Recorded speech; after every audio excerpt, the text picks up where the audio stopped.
Ok, donc nouveau sermon aujourd'hui, nouvelle caméra.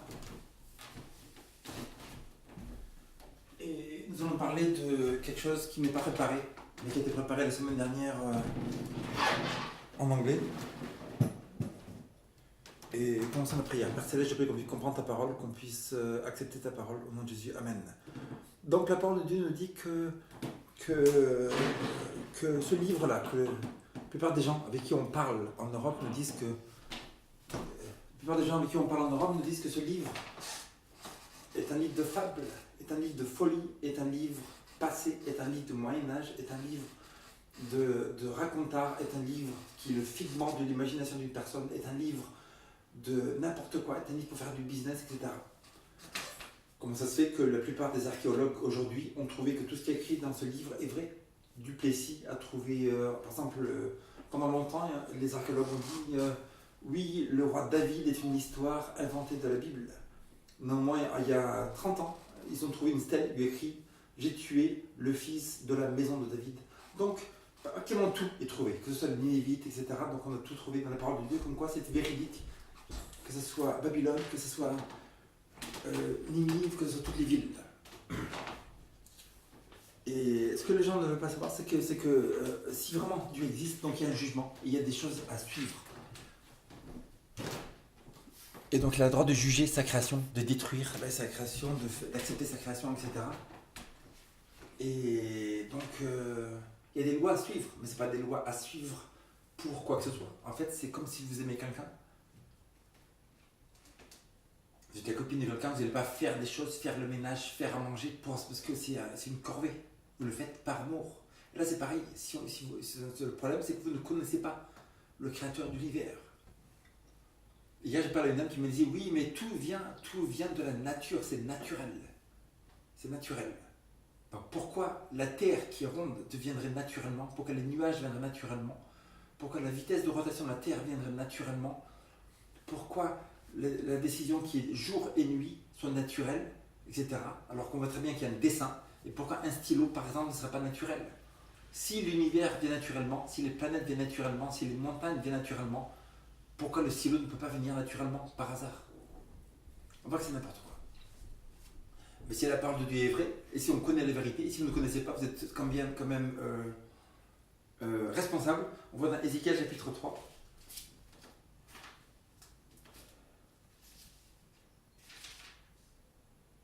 Verset 18.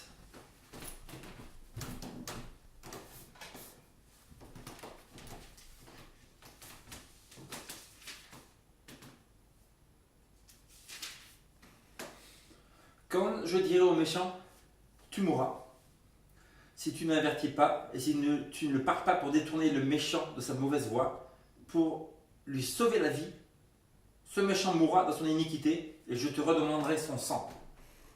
Dieu dit, quand je dis le méchant, quand moi, Dieu, je dis le méchant, tu mourras. Toi qui connais la vérité, qui a grandi dans une famille chrétienne, qui connaît la vérité, et tu rencontres des gens au travail, etc., tu leur dis pas que vraiment il y a un jugement, il y a la fin du monde qui va arriver. Comme quelqu'un il y a un tsunami qui arrive en Thaïlande, les gens le savent et ils vont le dire à personne, et tout le monde meurt, ils sont responsables. Et là c'est pareil. Quand je dirai au méchant, tu mourras si tu ne l'avertis pas pour se détourner le méchant de sa mauvaise voie, pour sauver sa vie, ce méchant mourra, et je te redemanderai le sang de cette personne à toi.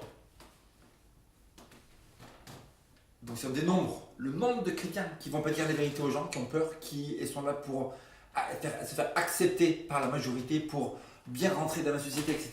On voit qu'il y a beaucoup de gens qui vont mourir, des gens qui sont soi-disant chrétiens, etc. Après les gens, vous êtes dire en France, mais il n'y a pas d'absolu, il n'y a pas de vérité absolue. Pourtant, pour les scientifiques, l'évolution est un absolu, parce que en fait, c'est même un dogme religieux, cultique. Parce que tout ce qui sort de leur dogme à eux, on ne peut même pas examiner. C'est-à-dire, c'est pareil que les cultes comme il y avait à Amérique du Sud et tout. C'est-à-dire que leur culte à eux, ils vont écouter le gourou, ils ne vont pas écouter ce qu'il y a autre part. Et c'est pareil dans l'évolution. C'est un culte. Le culte de l'évolution. Il y a le prophète Darwin. Un jour, il est venu, il a dit, messieurs, dames, tout vient du temps. Le temps est Dieu. Vous mettez beaucoup de temps, vous mettez 1 ou 2 ans, il n'y a pas beaucoup de Dieu, mais le temps devient Dieu si vous mettez 100 millions d'années, 200 millions d'années, là, le temps devient Dieu. Le temps est votre Dieu. Darwin est venu, il a dit, oui, mais le hasard est votre Dieu, randomness and chance. Après, les gens sont tellement malhonnêtes, les évolutionnistes, qui vont me dire, oui, mais personne ne dit, on ne dit pas que tout vient du hasard. Pourtant, Dawkins, il a un livre qui s'appelle The Blind Watchmaker, le faiseur de montres aveugles. Dans The Blind Watchmaker, donc c'est, bien sûr, c'est-à-dire Dawkins, Hawkins, Sousa, Hitchens, tous les plus grands évolutionnistes, dans les débats, ils disent que tout vient du hasard, randomness and chance, et c'est le hasard. Et donc c'est pas de la science, parce que la science, on peut tester, démontrer, prouver. On peut expliquer quoi que ce soit, poser, répondre à toutes les questions. Néanmoins, il y a des milliers de questions auxquelles on ne peut pas répondre. Donc c'est pas de la science, c'est de livres, c'est toutes les fausses doctrines, c'est beaucoup de vérité mélangées avec de l'erreur. Que ce soit hindouisme et tous les livres, c'est beaucoup de vérités qu'ils mettent dedans, des trucs jolis, tout ça, mais c'est mélangé avec de l'erreur, donc ça devient du poison. Le poison de rat, c'est 99% de bonne nourriture et un peu de poison. Donc le rat, il va voir, il croit que c'est la bonne nourriture, il mange, il se fait avoir. Là, c'est pareil. Les gens, ils vont prendre l'évolution. Ok, tout vient du hasard, donc on a des faits scientifiques dans les livres, on peut calculer, oui, c'est pas parce que tu peux calculer que tout vient du hasard, c'est n'importe quoi. Après, les gens vont dire oui, mais on peut tout savoir, ils vont réfléchir par tout ça, et l'autre personne va me dire que la physique quantique, c'est extrêmement compliqué qu'on ne connaît rien. Donc pourquoi tu viendrais d'un procédé qui a ni cerveau ni intelligence, alors que c'est tellement compliqué que ça fait des milliers d'années que les gens le cherchent, l'étude scientifique, et on n'a pratiquement rien trouvé. Apparemment, ce procédé qui n'est pas intelligent, qui est sélection naturelle, comment il aurait fait un univers tellement compliqué que même les humains, pendant 6 000 ans, ils n'auraient pas trouvé toutes les réponses. Non, donc on voit très bien qu'il y a un esprit créateur dans l'univers. S'il y a un esprit créateur dans l'univers, donc il a fait des lois. La pesanteur, c'est des lois. Vous mettez François Hollande ou un SDF qui tombe de la tour Eiffel, il tombe en bas, il meurt tous les deux. La loi ne fait pas de distinction entre les personnes qui vont tomber de la tour Eiffel, qui se jettent d'une tour, tous les deux tombent en bas, parce que la loi de la pesanteur dit que ces personnes qui ont un poids vont tomber en bas et elles meurent. Il y a des lois. S'il y a des lois, ça veut dire qu'il y a un législateur. Il n'existe aucune loi sans qu'il y ait quelqu'un derrière qui a fait cette loi. Le panneau 50 dans les villages, il n'a pas évolué d'un arbre. Quelqu'un a posé ce panneau 50, un législateur a passé une loi, et donc cette loi est passée parce qu'il y a un législateur. Toutes les lois, donc s'il y a des lois dans l'univers comme la pesanteur, etc., elles ne peuvent venir que d'un être suprême créateur. Donc cet être suprême créateur dit aux soi-disant chrétiens, quand je dis au méchant, tu mourras, si tu ne l'avertis pas, et si tu ne parles pas pour détourner le méchant de sa mauvaise voie, pour lui sauver la vie, ce méchant mourra dans son iniquité, et je te redemanderai son sang. Mais si tu avertis le méchant et qu'il ne se détourne pas de sa méchanceté, de sa mauvaise voie, il mourra dans son iniquité, et toi tu sauveras ton âme. Pourtant on vit dans une société que la chrétienté est tellement peureuse, surtout en Europe ici. Non mais il faut aider les gens, il faut faire le relationnel, il faut discuter avec eux, tout va aller bien, tout ça. Non, quel relationnel, c'est juste dire la vérité, les gens vont mourir, qu'est-ce que c'est relationnel? Tu as un accident de voiture, tu es en train de conduire, il y a ton copain qui est en train de conduire, il est en train de s'endormir, tu dis rien. Non, il faut être gentil, relationnel, il faut dire comment ça va, c'est bien, non, bam, t'as un accident. Non, il n'y a pas de relationnel. Réveille-toi! Là c'est pareil, les gens ils vont mourir. La Bible dit que la plupart des gens sur la terre vont mourir éternellement. Parce qu'ils croient que parce qu'ils suivent la majorité des gens, le troupeau, oh on est tous là, on avance le troupeau. Ok, donc on n'a aucune excuse, on a toutes les excuses parce qu'on est tous là ensemble, donc on est tous pareils, tout ça. Je suis le troupeau, donc si je suis le troupeau, je ne peux pas être condamné parce que je suis tout le monde. Mais tout le monde ils vont en enfer. Et dans la Bible, il y a une voie qui paraît juste à un homme, mais la fin de celle-ci c'est la mort. There is a way that seemeth right to a man, but the end thereof is death. Vous voulez rouler à Marseille, vous êtes sur la route, vous arrivez au nord, à Cambrai. Et vous dites à son copain, t'es sur la mauvaise route. Et lui dit, non, non, je suis sur la bonne route. Je t'assure que dans quelques heures, on arrive à Marseille. Dans quelques heures, on est à Marseille, on est tranquille au bord de la plage et tout ça. Non. On peut croire qu'on est sur une bonne route et pas être sur la bonne route. Ça, c'est extrêmement important parce que la grande majorité des gens qui vont être en enfer, c'est parce qu'ils n'ont pas suivi ça. C'est-à-dire qu'ils vont croire être sur la bonne route. Pourquoi croient-ils être sur la bonne route? Parce qu'ils n'ont pas examiné les faits. Ils n'ont pas examiné ce qui est écrit.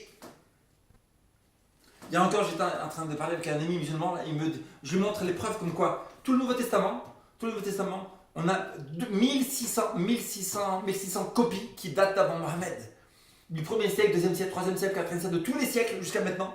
Il y a des centaines de copies du Nouveau Testament parfaites qui sont exactement la même chose qu'on a aujourd'hui. Qui prouvent irréfutablement que ce livre ne peut pas être changé. Et lui me répond, j'ai pas compris quoi. J'ai pas compris ta question. Quelle question t'as pas compris? Si Dieu te demande, pourquoi n'as pas tu cru en moi? Ouais, j'ai pas compris ta question quoi. Tu peux répéter?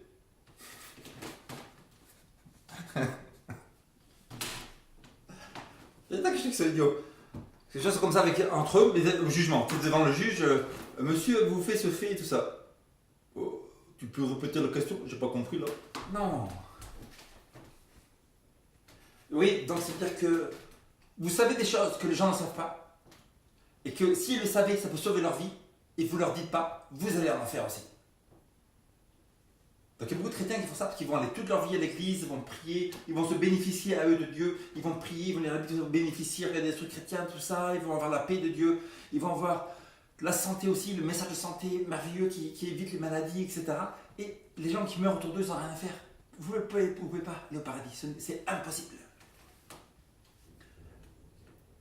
Si tu n'avertis pas pour le détourner du méchant de sa mauvaise voie et pour le sauver la vie, ce méchant mourra dans son iniquité et je te redemanderai son sang. Lui, il va mourir. Méchant, égoïste, fier, arrogant, incrédule, voleur, etc. On peut lire si vous voulez. On va à Romains chapitre 1, on va lire la liste des gens qui vont en enfer.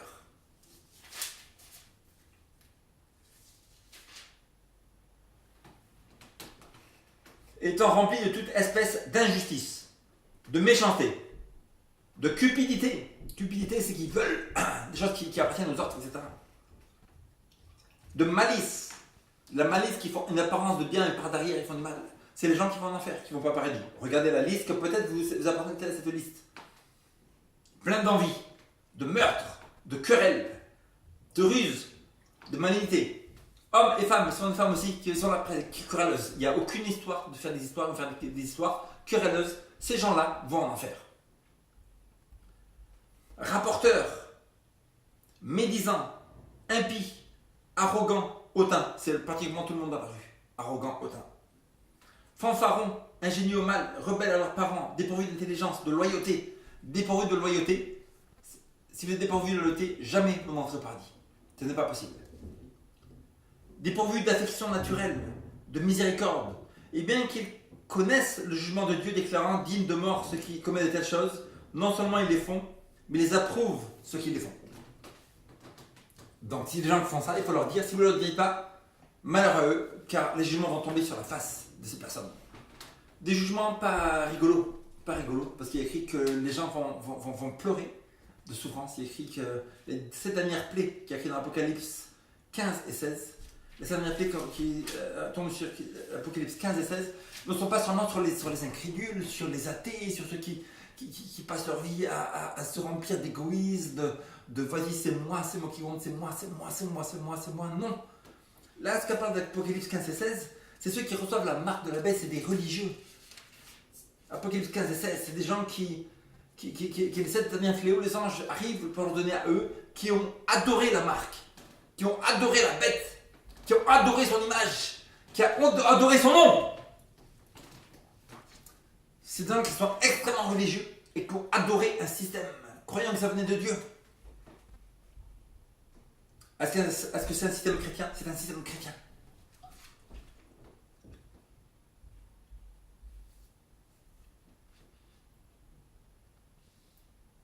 Il y a écrit Apocalypse 15, verset 1. Puis je vis dans le ciel un autre signe grand et admirable, 7 anges qui tenaient 7 fléaux, les 7 derniers, car par eux s'accomplit la colère de Dieu.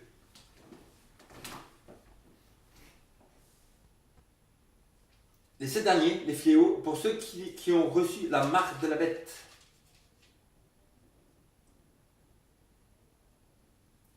Ils ont adoré quoi? Verset chapitre 17 de Apocalypse. Puis je vis un des 7 anges qui tenait les 7 coupes. Va, il m'adressa la parole en disant, viens, je te montrerai le jugement de la grande prostituée qui est assise sur les grandes eaux. C'est avec elle que les rois de la terre se sont livrés à l'impudicité, et c'est le vin de son impudicité que les habitants de la terre se sont enivrés. Donc c'est un système religieux. Qui c'est Babylone? C'est facile. C'est Daniel chapitre 7 me dit que c'est un pouvoir qui dure 1260 ans. C'est un pouvoir qui a tué 50 millions de chrétiens, l'Inquisition, etc. C'est un pouvoir qui a changé le 10 commandements. Le du sabbat, il a changé au dimanche. Donc c'est facile. Vous faites une étude là-dessus. Qui est l'Antichrist, qui est Babylone, etc. C'est l'Église catholique. Le système eux-mêmes. Pas les membres. Parce que les membres eux-mêmes, il y a beaucoup de gens qui sont honnêtes, qui ne savent pas où ils sont. C'est comme dans n'importe quelle église. Ils sont là-dedans parce qu'ils sont rentrés dedans comme ça, parce que ma famille est dedans, parce que les cousins sont dedans, parce qu'ils n'ont pas étudié par eux-mêmes la vérité. Comme Martin Luther, il était dedans. Après Martin Luther, il a eu une Bible, il a commencé à lire que le juste, ça se sauvait par la foi. Le juste est sauvé par la foi. Je me suis rendu compte, qu'est-ce que je fais? Je fais des pénitences, je me flagelle, etc. pour gagner le paradis, etc. Et alors je me rends compte que le juste est sauvé par la foi. Tu crois que Jésus est mort sur la croix, tu as la vie éternelle, et voilà. Et donc il est sorti de ce système. Et c'est ce que Dieu nous demande dans Apocalypse chapitre 18, versets 3 et 4. Verset 2. Elle est tombée, Babylone la grande. Elle est devenue une habitation de démons, un repère de tout esprit impur, un repère de tout oiseau impur et odieux. J'entendis une autre voix du ciel qui disait, sortez du milieu d'elle, mon peuple, verset 4. Afin que vous ne participez point à ses péchés, et vous que vous n'ayez point part à ses fléaux. Dieu dit quoi? Sortez du milieu d'elle, mon peuple. Donc si vous ne sachiez pas, n'identifiez pas qui est Babylone, vous ne saurez pas comment sortir de ce système. Et la parole de Dieu nous dit clairement qui est ce système. C'est une église où les prélats sont habillés de pourpre et d'escarlate, de rouge et de violet. Une église qui est habillée de pourpre et d'escarlate. Une église où les dirigeants de son église sont habillés en rouge, escarlate, et sont habillés en violet, en pourpre, comme ça. Les prélats catholiques sont habillés de pourpre et d'escarlate. La Bible nous dit que c'est une ville, Babylone, qui est assise sur 7 collines. Babylone, c'est une ville, c'est un système religieux qui est posé sur 7 collines. Rome a combien de collines en dessous de la ville? Rome a 7 collines. C'est le système religieux dont nous parle Daniel chapitre 2. Où il y a une statue, et Daniel dit au roi Nabuchodonosor, tuez la tête en or. Il y a 4 métaux différents. Il y avait l'or, la tête qui était Babylone, et il dit, après toi viendra notre royaume. Ici c'est l'argent, c'était les Mèdes et les Perses. Après cela il dit, il y aura un 3e royaume, la Grèce. Après la Grèce il y a eu Rome, et après une division de Rome. Dans Daniel chapitre 7, on voit la même chose, mais de Rome sort une petite 10 cornes, donc les 10 nations d'Europe qui ont commencé. Mais au milieu d'elle sort une petite corne avec des yeux avec arrogance, avec une bouche qui parlait avec arrogance, etc. et des yeux très hautains. Et c'est l'Antichrist qui sort d'où? Et Daniel chapitre 7 me dit qu'il sort de Rome. C'est un système qui va durer 1260 ans. Il est écrit dans un temps, des temps et la moitié d'un temps. Un temps, c'est 1 an. 2 temps, 2 ans. Moitié d'un an, 6 mois. Ça fait 3 ans et demi. 3 ans et demi égale 42 mois. 42 mois fois 30 jours égale 1260 ans. Donc c'est un système qui va durer 1260 ans. Comment on sait que dans le calendrier juif, un mois égale 30 jours? On va le voir dans Genèse.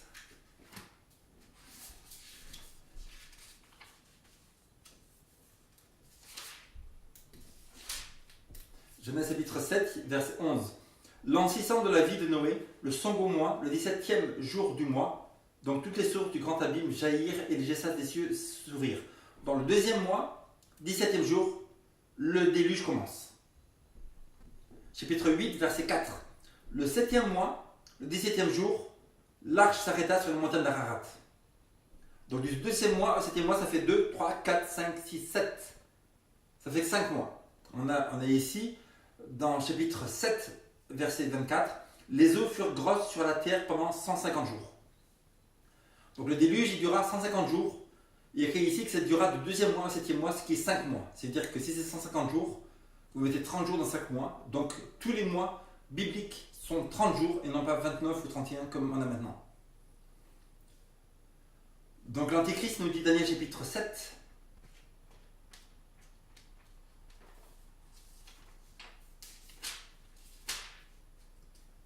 Daniel chapitre 7, verset 25. Il prononcera des paroles contre le Très-Haut. Il opprimera les saints du Très-Haut. Il espérera changer les temps de la loi et les saints seront livrés entre ses mains pendant un temps, des temps et la moitié d'un temps. Ici, il y a 4 signes clairs qui disent qui est l'Antichrist. Très facile de reconnaître. Si on ne peut, pour ne pas voir qui est l'Antichrist, on ne peut qu'être malhonnête de ne pas voir qui est l'Antichrist. Il écrit c'est un système qui sort de Rome. Il y a 4 nations. La quatrième des grands pouvoirs qu'il y a eu sur la terre, c'est Babylone, mais des Perses, Grèce, Rome, qui sort de Rome. Donc il écrit ici que ce Antichrist, il sort de Rome. C'est un pouvoir religieux qui sort de Rome. Déjà, juste avec ça, on peut savoir qui c'est. Mais après, ici, il écrit verset 25, il prononcera des paroles contre les Très-Hauts. Donc vous avez un catéchisme qui écrit que le pape n'est pas seulement le représentant de Jésus-Christ, mais le Jésus-Christ lui-même voilé sous le voile de la chair. Donc il se prend pour Dieu. Le pape qui va au Mexique, où on dira ces gens se prosternent comme si c'était devant Dieu. Donc on voit que c'est un système religieux dont le chef qui est à la tête se prend pour Dieu. Le pape il a une tiara qui a 3 parties. 3 parties, c'est le Dieu de la terre, le Dieu de la mer et le Dieu de l'univers. Il se prend pour le Dieu de l'univers. Le nom du pape, Vicarius Filii, le vicaire du fils de pape, le vicaire du fils de Dieu, ou le représentant du fils de Dieu, Jésus-Christ lui-même. Donc voilà, des paroles, vous pouvez faire une recherche sur internet, il y a des dizaines de citations comme quoi le pape se prend pour Dieu. Il est Dieu lui-même. Il écrit même écrit que les prêtres ont une telle autorité qu'ils prennent l'hostie de Jésus-Christ, ils le font descendre dans un tiroir, ils le font monter, ils le mettent à gauche, à droite, ils font ce qu'ils veulent avec Jésus-Christ. Et donc, verset 25 nous dit bien, il prononcera des paroles contre les Très-Hauts. Il opprimera le saint du Très-Haut. Les saints, c'est quoi? C'est des croyants. Donc, c'est un système qui sort de Rome.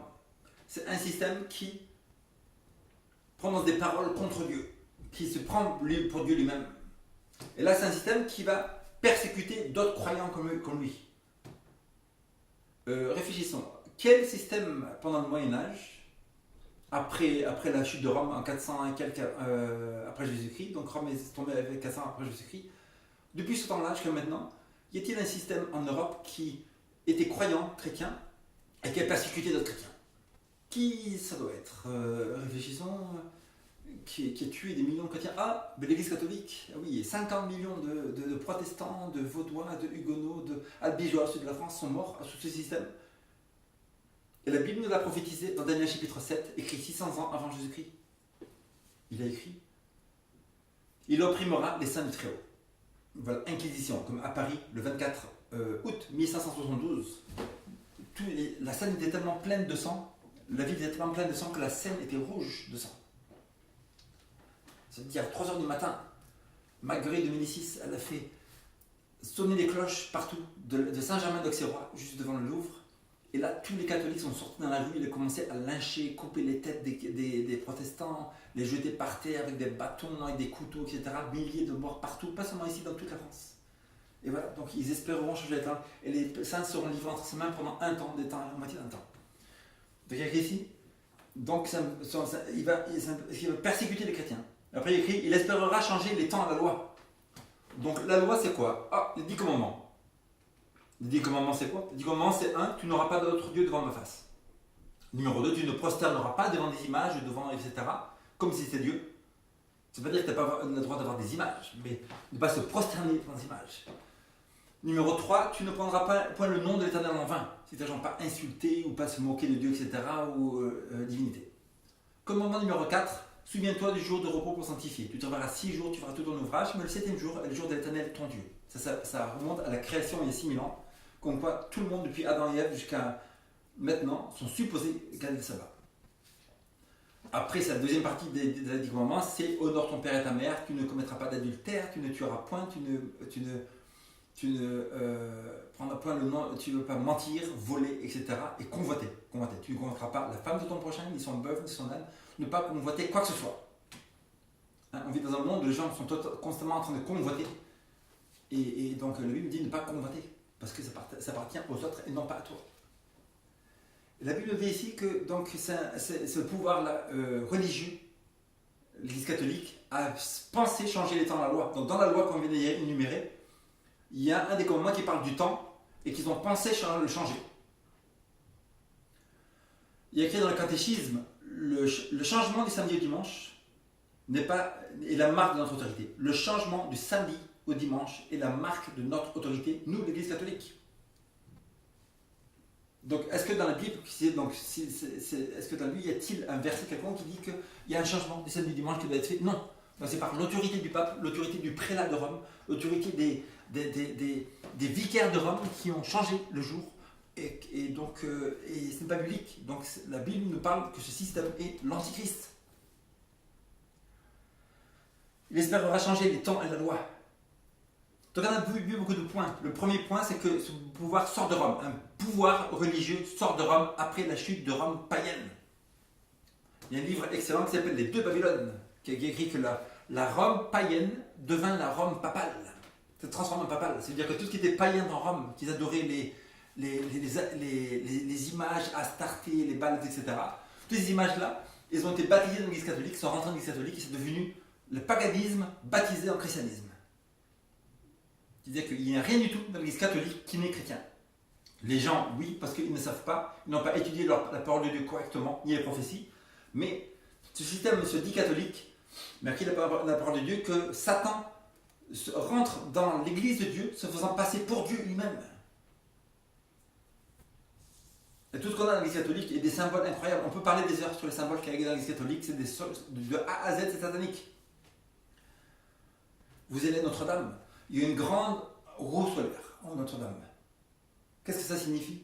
C'est un signe païen, adoration du soleil, de Satan, de Astarté, des Bals, etc., en contraire de Dieu. Le pape fait un signe comme ça, dans tout le monde. Et vous regardez dans les sites sataniques que c'est un signe satanique. Le pape, il a une pomme de pain, avec un bâton. Ce bâton, cette pomme de pain, signifie Bacchus. Bacchus, vous voyez que c'est le dieu païen de la débauche. Qu'est-ce que le pape, soi-disant un représentant de Dieu, fait avec un bâton de la débauche devant tout le monde? Donc on a vu que c'est un pouvoir qui sort de Rome. Numéro 2, c'est un pouvoir qui prononce des paroles qui se prend pour Dieu. Donc des blasphèmes. Numéro 3, c'est un pouvoir qui persécute les saints. Il s'est persécuté, 50 millions de gens ont été tués à son pouvoir. L'Antichrist. L'Antichrist, c'est un pouvoir qui change les 10 commandements. Qui dit, moi j'ai le pouvoir de changer les 10 commandements, je prends mon stylo, il y a des 10 commandements que Dieu a écrit, moi je prends mon stylo, je mets dimanche ici. Écrit samedi, moi le pape, je fais comme ça. Dieu l'a écrit ici samedi, n'est-ce pas? Moi je suis le pape, je prends mon stylo comme ça, et ici j'écris dimanche. Dia solis, le jour du soleil. Rien à voir avec Dieu, un jour païen. L'Antichrist est un pouvoir où les saints seront livrés entre ses mains. Donc c'est-à-dire qu'il y a des millions de gens, et pendant combien de temps? Pendant un temps, des temps et la moitié d'un temps. Donc on a vu ça tout à l'heure, un temps c'est 1 an, 2 temps c'est 2 ans, moitié d'un temps c'est 6 mois, c'est 3 ans et demi. 3 ans et demi ça fait combien de mois? 3 ans et demi ça fait 42 mois. 42 mois fois 30 jours, ça fait combien? Ça fait 1260 jours. Donc c'est un pouvoir qui va durer 1260 jours. Bon, si bien que dans Ézéchiel 4,6, ça nous dit qu'un jour égale 1 an. C'est un principe biblique. Un jour égale 1 an. Donc c'est un pouvoir qui va durer 1260 ans. Rome païenne est tournée vers 400 et quelques. Donc on prend 457, où Justinien donne le pouvoir au pape, et le pouvoir temporel spirituel de la papauté commence en 457. Vous ajoutez ces 1260 ans de tout le règne papal de Moyen-Âge, vous arrivez à 1798. 1798, Berthier, le général de Napoléon, va à Rome, l'armée française prend le pape captif, il revient en France à Valence et il meurt. Et depuis ce temps-là, 1798, jusqu'à la Deuxième Guerre mondiale, l'Église catholique n'avait pas de pape, c'était une église morte. Et donc comme la parole de Dieu nous l'a prédit il y a 2500 ans, c'était écrit tout ça dans la Bible. Et les gens disent que c'est un livre de contes de fées, etc. Alors qu'il y a des détails incroyables sur toute la fin du monde. Ils seront livrés en face main pendant un temps, des temps et la moitié d'un temps. De créer que 5 pouvoirs, donc vous voyez tous les pouvoirs. Que ce soit la Chine, la Russie, etc. Vous voyez si ça va régner 1260 ans. Et vous voyez que vous arrivez à l'Église catholique qui a duré 1260 ans. Et qui est revenu un peu au pouvoir. Parce que bien sûr, il est écrit dans Apocalypse 13 que la blessure mortelle est guérie. Apocalypse chapitre 13.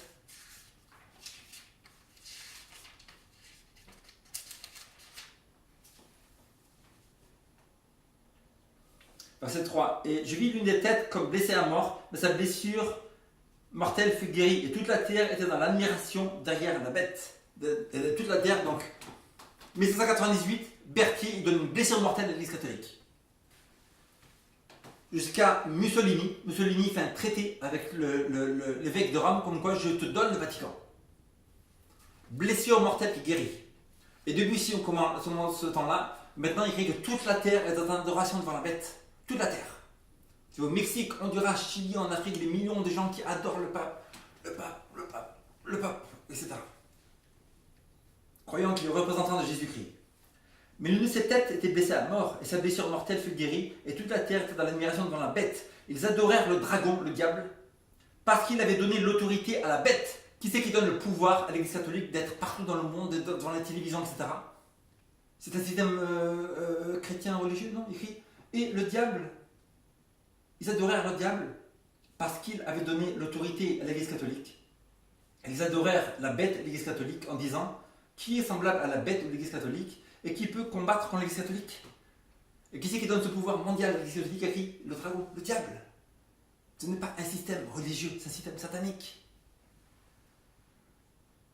Et il lui fut donné une bouche qui proférait des paroles arrogantes et des blasphèmes. On vient de voir quels sont les blasphèmes. Vous faites une étude, il y a beaucoup de versets sur l'internet partout qui montrent toutes les citations incroyables de l'Église catholique qui se disent « Nous sommes Dieu sur la terre, nous avons le droit de changer la Bible comme on veut, etc. » Donc beaucoup de citations blasphématoires. Il lui fut donné le pouvoir d'agir pendant 42 mois. Donc on était dans Daniel, qui est écrit par le prophète Daniel en 650 ans avant Jésus-Christ. Et là, on a un autre livre d'une autre personne qui ne se sont pas connus, qui est l'apôtre Jean, en 90 sur l'île de Patmos. Et lui, il dit que ce pouvoir va régner 42 mois. Donc, on avait vu qu'un temps, des temps à la moitié d'un temps, c'est égal à 3 ans et demi. 3 ans et demi, c'est 42 mois. 42 mois, c'est 1260 ans. Et elle ouvrit la bouche pour proférer des blasphèmes contre Dieu. Qui ça? L'Église catholique. Pour blasphémer le nom de Dieu et son tabernacle et ceux qui habitent dans le ciel. Mais comment l'Église catholique, qui se dit chrétienne, va ouvrir la bouche pour blasphémer le tabernacle de Dieu? L'Église catholique blasphème le tabernacle de Dieu en disant confesse-toi, tu es là mon fils, donc dis-moi tes péchés d'oreille à oreille, tous les deux là. Ce matin tu as volé un chewing-gum. Oh, tu as volé un chewing-gum. Bon mon fils, ce qu'on va faire, c'est que je te pardonne, je te donne un pardon complet, moi, le prêtre de l'église de Saint-Germain-des-Prés, je te donne un pardon complet. C'est-à-dire que le système du sanctuaire céleste, où maintenant Jésus est en train d'intercéder pour tout le monde et pardonner les péchés, où est le grand prêtre, ici les prêtres catholiques se disent être Jésus-Christ, ils prennent la place de Jésus-Christ du pardon des péchés. C'est là qu'il y a écrit que c'est des blasphèmes. Ils ouvrent la bouche pour procéder des blasphèmes contre Dieu. Et il, à qui l'Église catholique lui fut donné de faire la guerre aux saints chrétiens et de les vaincre. Il lui fut donné l'autorité sur toute tribu, sur tout peuple, sur toute langue et sur toute nation. Bientôt, l'Église catholique va revenir au pouvoir comme au Moyen-Âge. Maintenant, nous vivons dans une période totalement non religieuse. À cause d'Obama, on est dans le summum du non-religieux en ce moment. On est dans le summum de l'athéisme, le summum de l'égoïsme, le summum du moi, il y a que moi qui compte, etc. Obama, il dégage dans 10 mois. On est en février, en octobre ou novembre, Obama, il va dégager. Et donc, il faut savoir que tous les jeunes de la Terre et tous les gens, ils ne vont pas écouter les présidents de leur pays, mais ils vont écouter Hollywood, ils vont écouter MTV, ils vont écouter Yahoo, machin, Facebook, tout ça. Donc c'est ça qui dirige le monde et c'est Obama qui dirige tout ça. Et donc la plupart des jeunes en Russie, en France, en Italie, ils ne sont pas influencés par le président, mais ils sont influencés par Hollywood et par Obama. Donc tout ce que dit le président américain, c'est extrêmement important pour le reste du monde. Et ce président-là a rempli la terre d'athéisme. Nous ne sommes plus une nation chrétienne, mais totalement athée, on fait ce qu'on veut. Donc ce président-là va dégager. Et donc cette période d'athéisme profond dans laquelle nous sommes en train de vivre va totalement dégager dans pas longtemps. Si ce n'est pas dans le prochain président, les prophéties nous disent que bientôt le monde va devenir extrêmement religieux, mais partout, même le monde athée en Europe va devenir extrêmement religieux, comme au Moyen-Âge.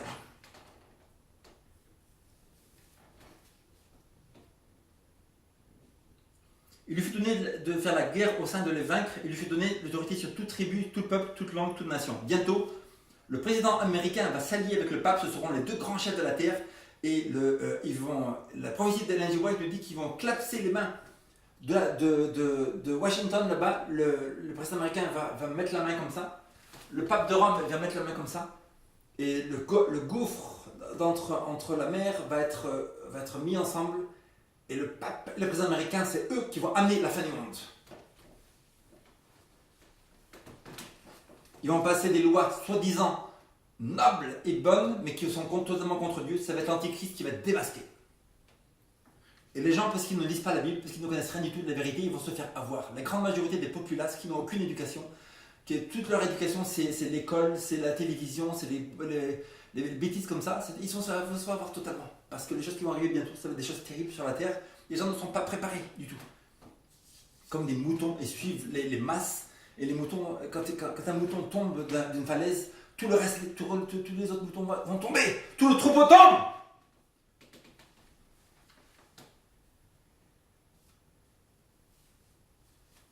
Et tous les habitants de la terre l'adoreront. Qui? Le pape. Apocalypse 13, verset 8. Et tous les habitants de la terre vont l'adorer. Qui ça? Le pape. Le pape, le pape, le pape. Ceux dont le nom n'a pas été écrit dès la fondation du monde dans le livre de vie de l'agneau qui a été immolé. Donc que ça soit, donc ceux qui ne croient pas que Jésus-Christ est mort sur la croix, donc ça inclut les musulmans, ça inclut tous les athées, ça inclut tous les bouddhistes, ça inclut tous les hindous. Je sais, en Inde, il n'y a pas longtemps, en Inde, il y a 1 milliard de gens dans ce pays, c'est incroyable. Les foules de gens qui à gauche à droite dans ce pays, c'est des masses de gens incroyables. Et ça, c'est 1 milliard de gens qui croient en Vishnu, qui croient en Krishna, etc. En Europe, c'est des millions de gens qui croient dans le hasard, dans le dieu hasard, dans les bêtises religieuses comme ça. Donc ils ne l'ont pas examiné parce que c'est par défaut, parce qu'on leur a appris ça à l'école. Tous les amis ils vont suivre ça, toute la famille dit ça. Donc ils disent bon, moi je vais suivre cette croyance athée parce que tout le monde le fait. Ils ne vont pas examiner par eux-mêmes tout seuls pour voir si c'est vrai ou pas.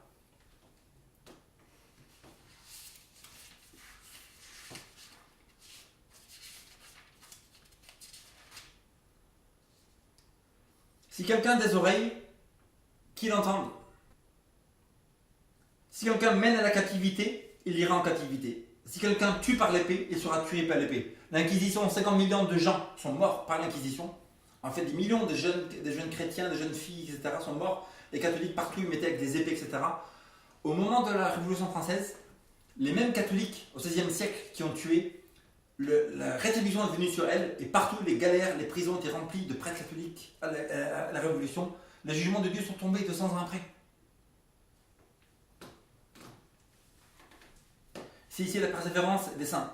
Puis j'ai vu monter de la terre une autre bête qui avait 2 cornes semblables à celles d'un agneau, mais qui parlait comme un dragon.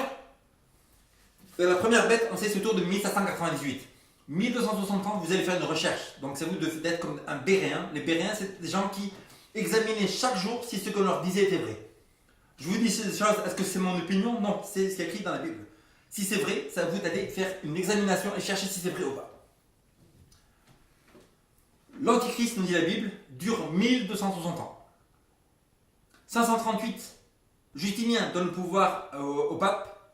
Vous ajoutez 1260 ans, vous arrivez à 1598. Berthier prend le pape, c'est terminé avec l'Église catholique. 1260 ans. Donc, autour de 1598, la Bible nous dit maintenant, verset 11, puis je vis monter une autre bête, un autre pouvoir. Mais à quel moment? Autour de 1598. mais qui avait. Puis je lui ai monté de la terre. Dans la première bête, on voit qu'elle sort, puis je lui ai monté de la mer, verset 1. La mer, il y a écrit dans le chapitre 17-15. Apocalypse 17-15, il dit que la mer.